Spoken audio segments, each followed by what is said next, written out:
Welcome, everyone, to the Union Federation podcast here on the Fandom Podcast Network, where we discuss both Star Trek and the Orville. My name is Kevin, and this is Union Fed episode 204. And we, of course, are discussing Lower Decks, Season 5, Episode 7, Fully Dilated. Let me get the rest of my crew in here. I'd like to, first of all, welcome the Queen of the BQN, Amy Nelson. What's going on? Well, not much. Cheers to you. I know I'm not supposed to have any, liquids, food, or drink around, but here I am. Not around the transporter. Everywhere else, it's fair game, but not around the transporter. Okay. And of course, with me, my co-captain here at the Fandom Podcast Network, Mr. Kyle Wagner. What's going on, buddy? I've got my flute. I've got my drink full of shrimp, and I got my Tasha Yar clones. I'm set for this podcast. But Amy, you're missing it. You need a few more shrimp in your drink. I'm just saying. We are, of course, covering season 5 of Lower Deck, which unfortunately for us hardcore fans is the final season. But we're making the most of it here at Lower Decks, and we do want to give people a heads up here regarding Union Fed episodes that have recently happened and coming up soon. Of course, soon we will be discussing at the beginning of the year. We're going to start the Orville, USS Orville crew profiles, discussing our favorite crew members, of course. We're going to start off with Alara Katan. And then recently we just discovered, not discovered, but we did a great limited series on all the Star Trek Next Generation 2-part episodes, and that was a lot of fun to revisit. And we don't have any Star Trek news going on, so we're going to get right into the show here. This is Fully Dilated. This is our first away mission.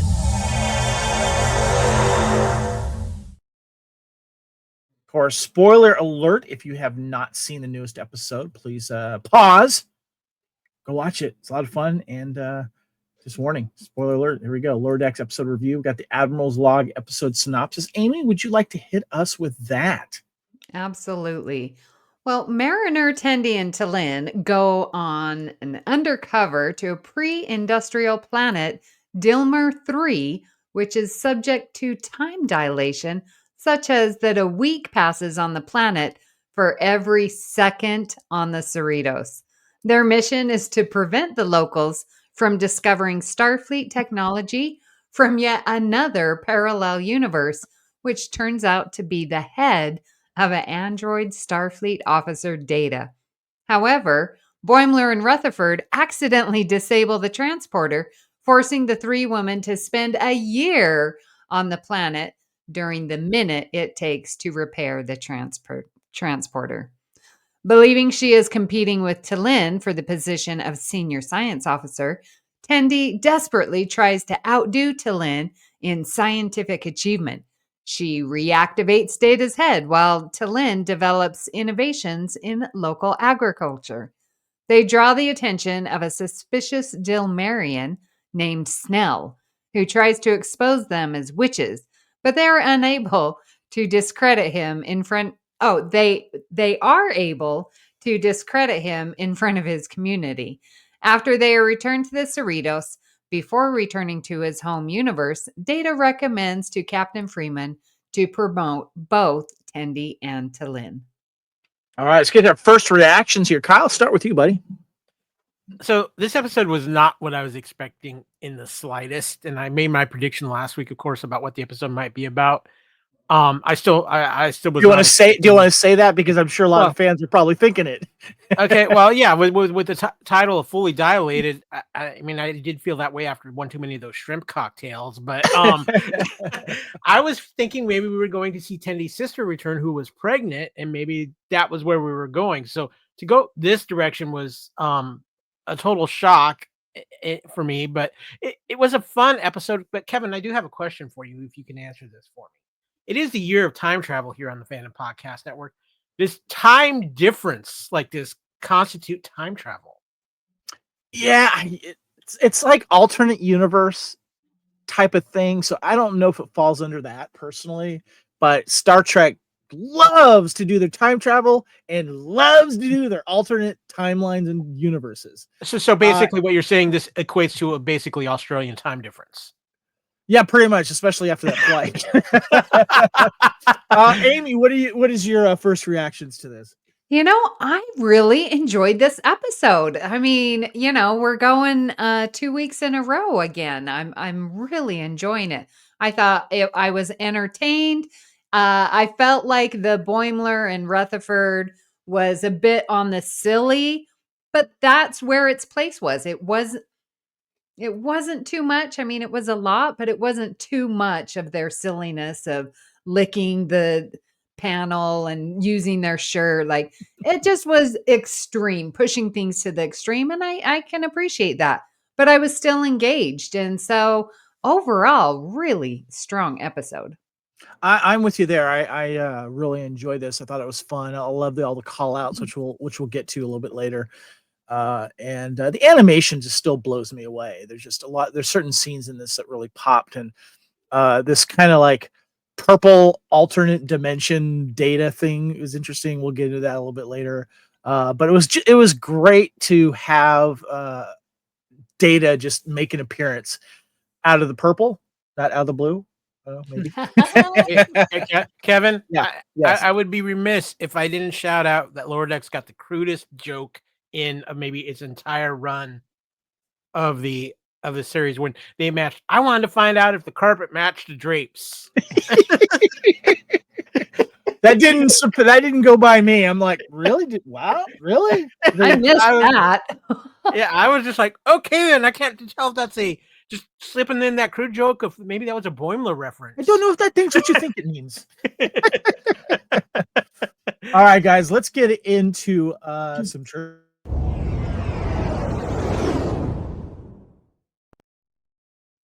We've got some trivia and we've got some canon shout outs and such. And of course, Brent Spiner's 4th TV appearance as Data. He was a regular cast member, of course, in Next Gen. All other appearances were cameos or guest appearances. Surprise factor, I got to ask you, when Data's head first popped into existence here, guys, what was your first reaction to that? We'll get more into that part of the storyline later, but Amy, start with you. My first reaction was, oh my gosh, I'm so glad that we just recently watched Time's Arrow. Yes. That's a good point. It really was. I'm like, oh my gosh, we were just talking about this. Kyle. I'm going to be honest. I had the same reaction as Amy. It's like, oh, wow. Talk about timing.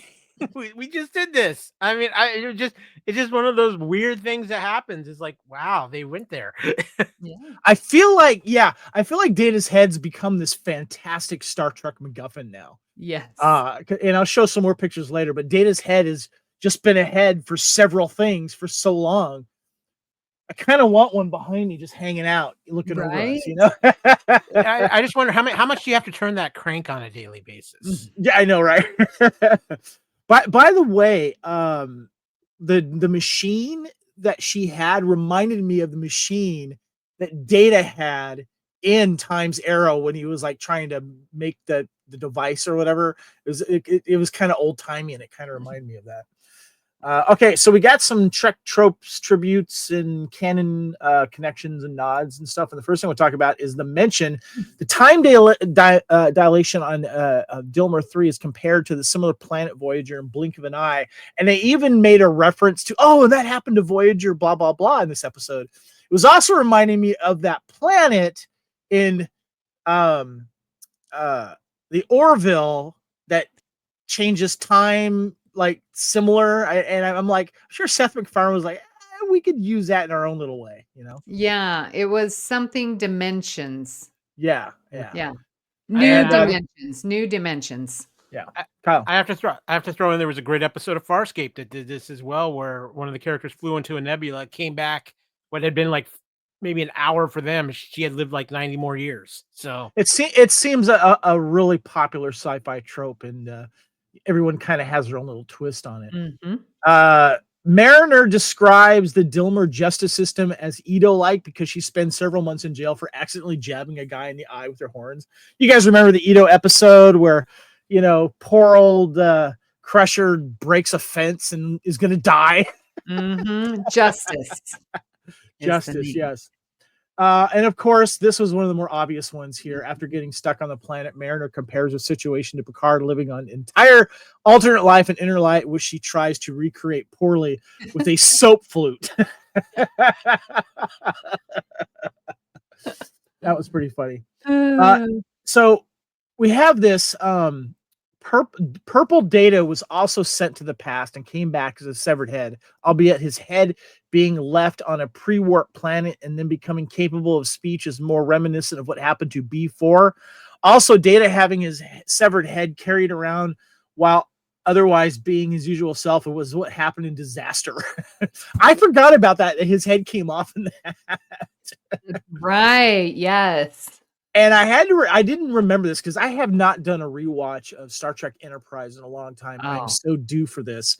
Mariner mentioned that they were in their own Carbon Creek situation, an Enterprise episode dealing with Vulcans hiding out on Earth 150 years before first contact. I totally forgot about that episode. Oh, such a good episode. Worth a rewatch for sure. Mm-hmm. All right, guys, let's go ahead and get into the next away mission here. We got some stuff to get into.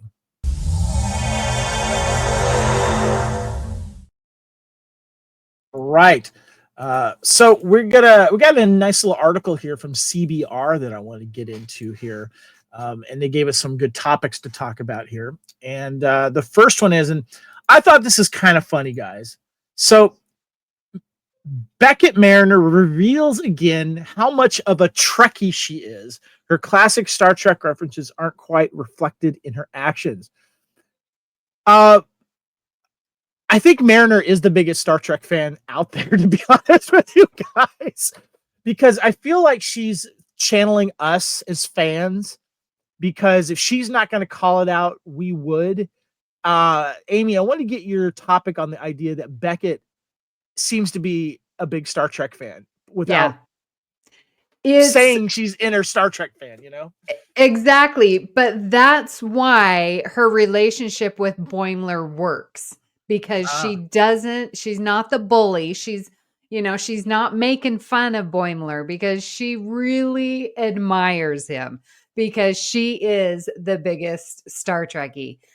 But it's so funny because being around Tawny Newsome, who voices Mariner, on the cruise, listening to her podcast, seeing her at STLV, like when I hear Mariner, like BL Trekkie, all I can hear is Tawny's voice. Like to me, it's Tawny. So it sometimes takes me out because I'm like, oh, that's Tawny. And Tawny is a huge Star Trek fan. So this is not acting. So that's why I always like, oh, there's Tawny coming through.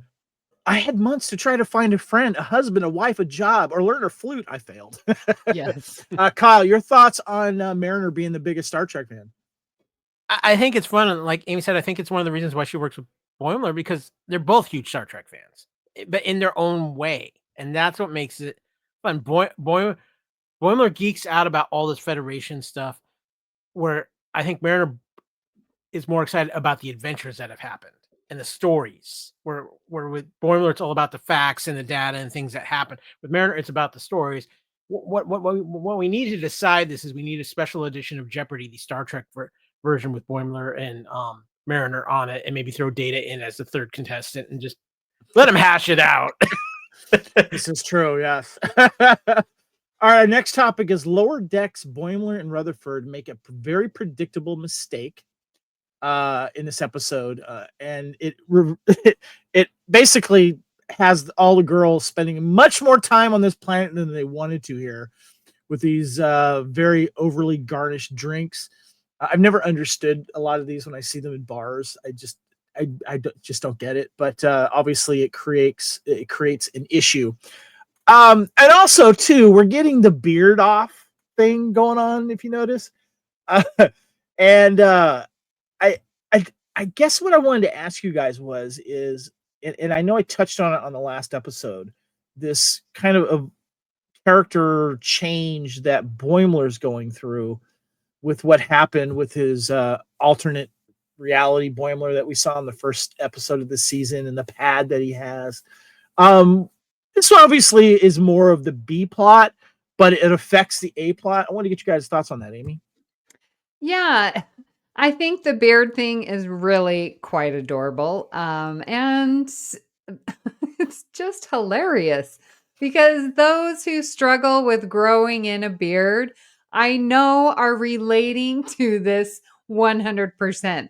And it's just so funny to watch, especially because, like, I'm an outsider looking in because I'm like, I a couple of my brothers just really struggle. And so when I look at Boimler, I'm like, oh, that's my cute little brother trying to grow in a beard, you know? So it's just hilarious. And then Rutherford comes in one week and he's all full grown.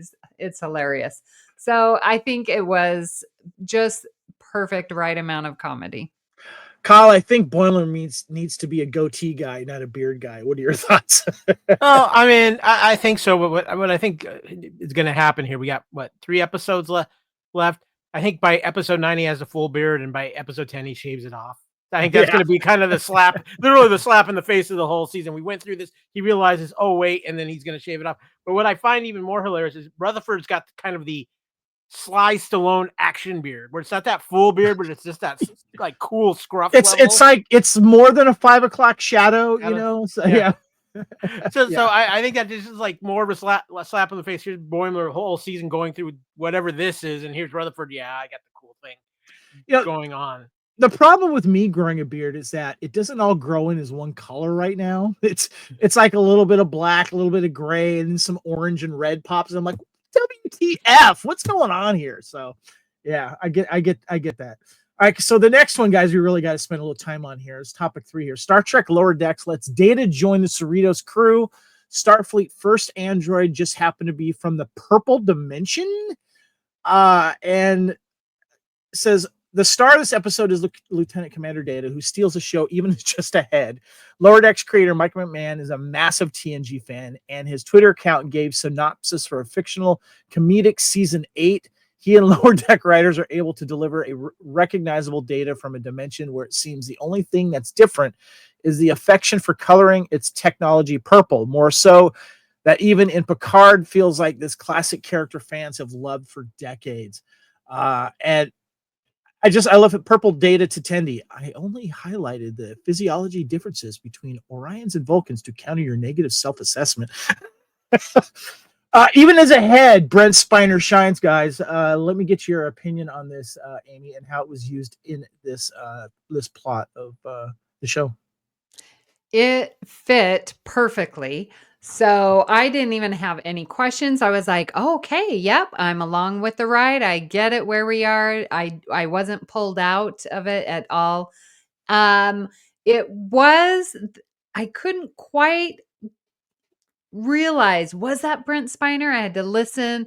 And it was about like the 3rd, 4th line that he was speaking. I was like, oh, there he is. Yeah. So I guess did you guys experience that, or is that just me? I think it took me a few lines to realize, yeah, that's Spiner, because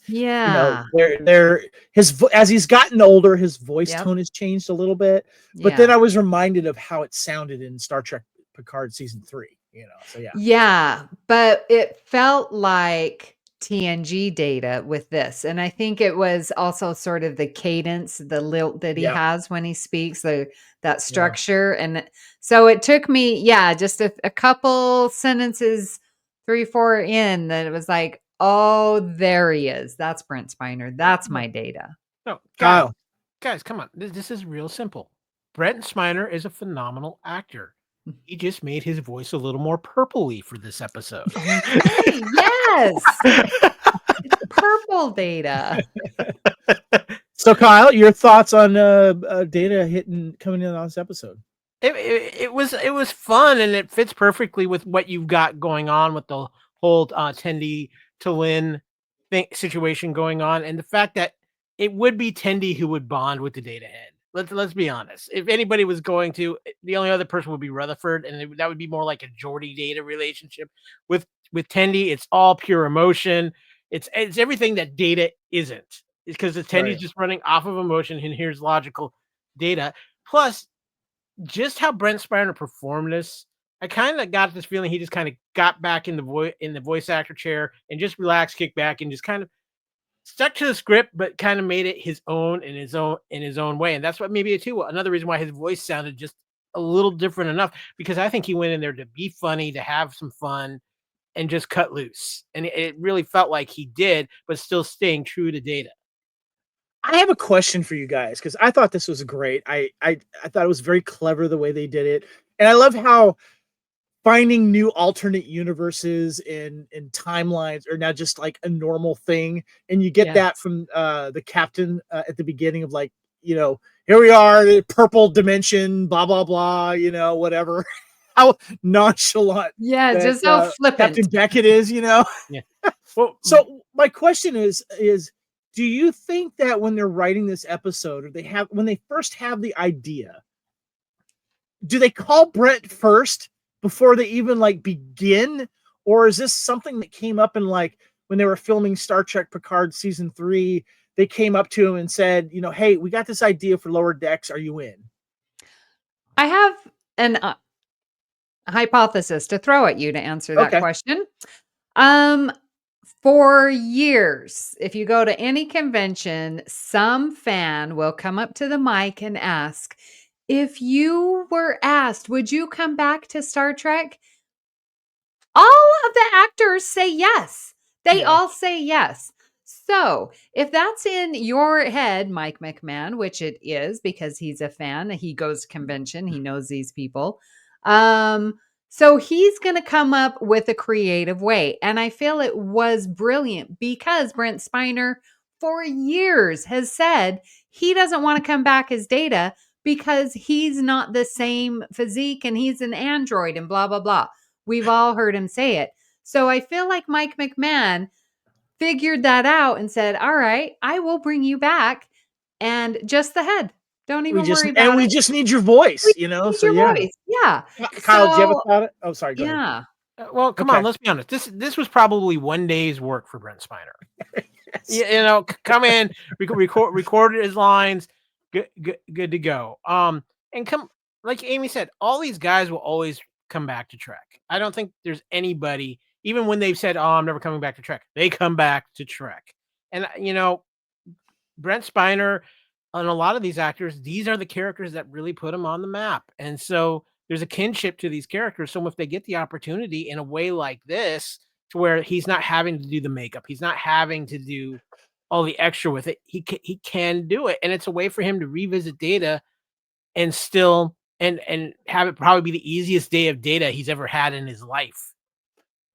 I want to give a shout out to anyone that's done a T'Lyn cosplay. I challenge you to do this alternate T'Lyn with a Data's head, a purple Data's head. I would love to see that. Kyle, I'm going to present this question to you and you only because I think you'll get this. If I were to ask you, who is Brent Spiner's other most famous character other than any portion of Data, what would it be? Ooh, that's actually a good one because I still love him in Independence Day. Okay, I was going to go with the character Night Court that he kept coming back as. Oh, that's good too. But I loved him as the really quirky scientist in Independence Day. Yeah, that's probably another fan favorite there as well. All right, guys, we got one more topic here. By the way, we're showing some more of Data's head here. His head has been around. I mean, I'm wondering if like these Data head props are just sitting somewhere. I'm sure maybe Spiner has a couple copies of it somewhere. I have to be honest now. As much as Data's head has been sitting around, I'm forgetting the character's name in Discovery. But you know who I'm talking about, where he had Cisco's baseball and everything at the end. Why didn't he have a Data head in his collection? Oh, yeah, that's true. Yeah. All right.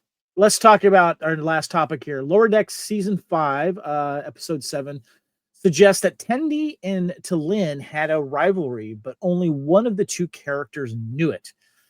In Fully Dilated, Data speaks to Captain Carol Freeman about appointing both T'Lyn and Tendi to the senior officer position. But before that, The two friends were competing for it. Talin wanted the job because it's logical for Vulcans to advance their careers. Tendi, however, had dreamed of being an SSO on a Starfleet vessel since she was a child. It's also implied that she would be the first Orion to hold that position. However, when Tendi was forced to return to Orion and her role as mistress of the winter constellations, it changed her for the worse. I want to get your guys' thoughts on this kind of, I guess, a plot here. You could talk, but also I want you guys to touch on something else. It seems like Talin has becoming a major character in this recent, I guess, this season and the previous season, where she wasn't. She was just kind of a guest appearance, but now she's in all of the adventures here, and I want to get your thoughts on that as well, Amy. She comes in so opposite our characters. If you think about, You're talking about Talin, right? yeah, Talin, she's coming in with the logic side, and who's the other one? Tendi, thank you. Tendi, she's so emotional. And was it 2 weeks? No, last week's episode, here we have Talin with Rutherford. Rutherford was so emotional, and she was the logic. Oh, I was fixing the shuttlecraft for you, thinking it would, and so here she is, the logic, and we're getting these emotional. And I really like how that's playing, but I feel if I see it again, I'm already going to know this is getting a little old. So Right. I want to see her engage, but I don't want, like, Tendi is logical. She's very, like, when she's in her medical and the nursing and running her tests, and I'm going to test this and do another hypothesis. Like, our characters are logical. So to see them so emotional, I just don't want to see it again. But I appreciate for what her role is to inform us about our characters. Kyle, what do you say? I think Tenny's been a little bit more emotional through the run of Lower Decks. She's logical because she didn't have anything to compete against. The minute she has something to compete against, because she wants something so badly, her emotions kind of take over. Where with Talin, she stays level-headed because of the Vulcanness of her, and also because putting her as part of the main cast really, I think, has given it a balance that was missing in maybe some of the earlier seasons, where Rutherford was kind of maybe our closest thing to a logical character. But as they've expanded him out, adding Talin and adding that Vulcan logical sensibility to the other cast members has kind of grounded them a little bit, especially as they've matured. But they've also helped Talin become a little bit more out of her shell as well. So I think she's been a good fit within the main group. And as far as the competition with Tendi, it was Talin applied for the job because it seemed logical. Tendi did it because her passion, and it's what she's been wanting since she came into Lower Decks. Right. So here's the thing she wants more than anything. She's going to have a much more emotional reaction because let's think about it. At the start of the season, she probably thought she was never going to have this. Right. Because of having to go back to her family and everything that went with that. So I think the emotional response in this episode was a lot more in character for Tendi because it was something she desired so much. And I think, coming up with the solution of partnering together, because I think that's one of the things where they would complement each other.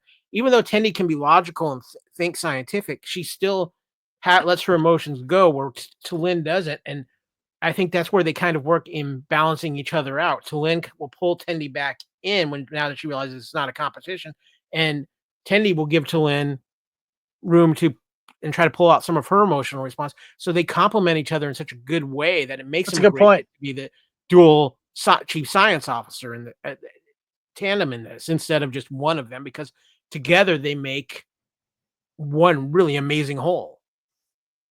Amy.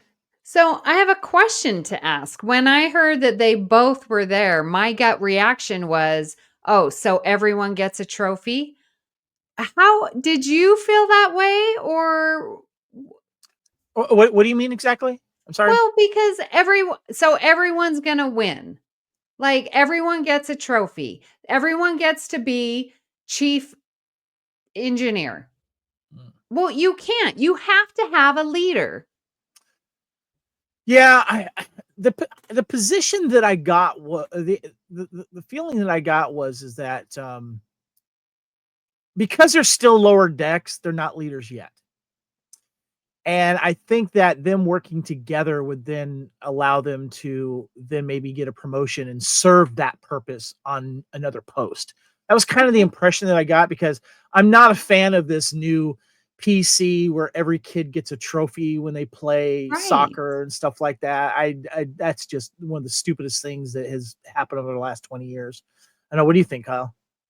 I think if I just didn't feel that was the case in this particular example, because you had this Data who had been around both of them, and especially Tendi, and really saw what her full potential was, and probably was able to judge Talin pretty rapidly with his short time experience with her, realizing, and I think this is a case where, like Kevin said it, the Cerritos is not like the top of the line ship in the fleet. So this is a place where I think the captain even realizes that this is where she tries to grow her crew and being a good captain realizes, okay, how can I make my crew better? And in this case, I get a pairing of two people who complement each other well and make each other rise to different examples, and they learn from each other and make each other better.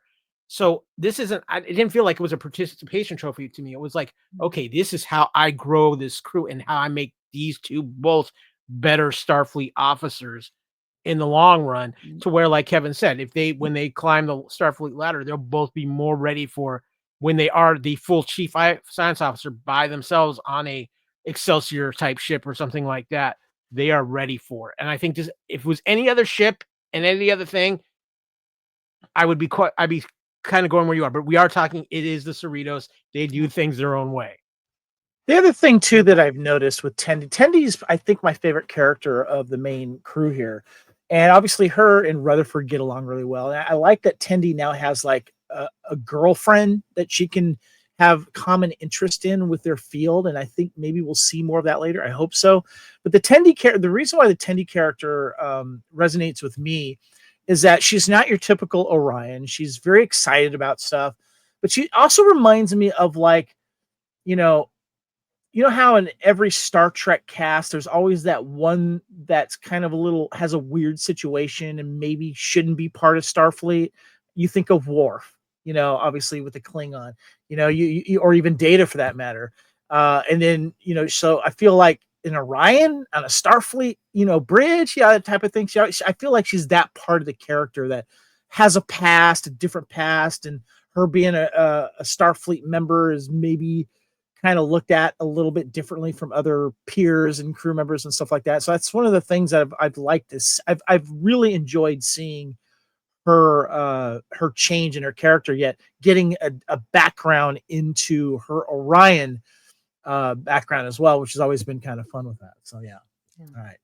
Okay, guys. So I wanted to touch on the cast a little bit here, but I know that we've had, of course, Data coming in here, and I didn't put a picture up for this, but I did want to give a shout out to a trope in this series that was kind of called out, especially by Mariner, is the character of Snell. How there's always this lurker character that's always like wants to expose the away team or put them in danger, or know that shenanigans are up, and they were, even though he was right, they still are able to turn the tables on Snell. Done by Eric Bauza, if I'm pronouncing his name. I thought he was really good in this, and I was looking up Eric here, and he's done lots of voiceover stuff, especially for Teenage Mutant Ninja Turtles, Transformers, DuckTales, Ben 10, just a lot of stuff. Bob's Burgers. I want to get your guys' thoughts on Snell. Amy? Oh, he was a fun distraction, and yeah, I think you're right. There's that lurker, and he was a fun play for Mariner. I really liked him. Yeah, Kyle? I thought he was fun, but what I really think it went the right way is when he was saying, "I'm going to prove you're witches." Not that he was going for the technology, but that they were witches, and we were going like old school Salem witch trials and everything like that. I thought it fit, because he wasn't looking for the technology. He was looking for something completely different, and yet they're so worried about covering up their technology. And I think that worked out so well in that aspect of the episode. But yeah, it always seems like there is that one person who's just a little too nosy for their own good. Someone that's always cynical, right, Amy? Yeah. Yeah, what it reminded me of was Mr. Roper of Three's Company. Yeah. Oh, you just hit the sweet spot for Kevin. The meddling neighbor. You know, Right, even in exactly. real life, we've got that meddling neighbor. You know, Exactly. So, yeah.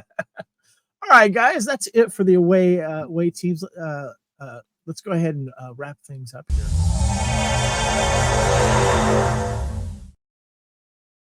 All right, this is a Union Federation podcast. We've been discussing Lower Decks, Fully Dilated. And also, too, we just give a little shout out to this is Fully Dilated. The next episode is called Upper Decks. Kind of curious to see what that means. Is anyone getting some promotions? Are we going to maybe also see some, other, I don't know, Kyle, what do you think? I'm going to channel my inner Haley Oracle. It didn't work too well last week, but I'm going to try. Okay. Again. I believe it's like promotion day on the Cerritos, where like the next wave of up and comers get their first mission leading the bridge. So I think our our Lower Decks crew is going to get their day on the upper deck, and it's going to go about as famously as it does with this group, and chaos is going to ensue, but they will shine brightly in the end. What about you, Amy? Okay. I believe that is going to be a day in the life. Again, remember how TNG did Lower Decks and we had this little... Yeah. This is going to be a day in the life of senior officers. We're going to have them complaining that, but whatever. It's right. I think it's going to be that swap. That's a good idea. I like that. I like both the suggestions there. I'm kind of with you guys there. But yeah, I was kind of thinking more of what Kyle said about some possible promotions because we're on the final. But maybe it's a combination of both. You know, we do get the upper decks because you remember in the Lower Decks episode of TNG, you have the upper decks evaluating the lower decks. There's a couple famous scenes with Riker doing that as well. I can't remember the lead officer kid lower deck guy that was like, annoying Riker, and there's that great scene with Riker and Troy's like, he kind of reminds me of you a little bit, all right, guys. So this is Fully Dilated. Let's get your final thoughts on this episode. Amy, start with you. Oh my gosh. See, it was so much fun talking about this episode. I enjoyed it and enjoyed talking about it. I'm excited to watch it again. It was really good. I liked all of the storylines and the silliness. Again, it sort of pushed the envelope a little sometimes with the licking like that, whatever.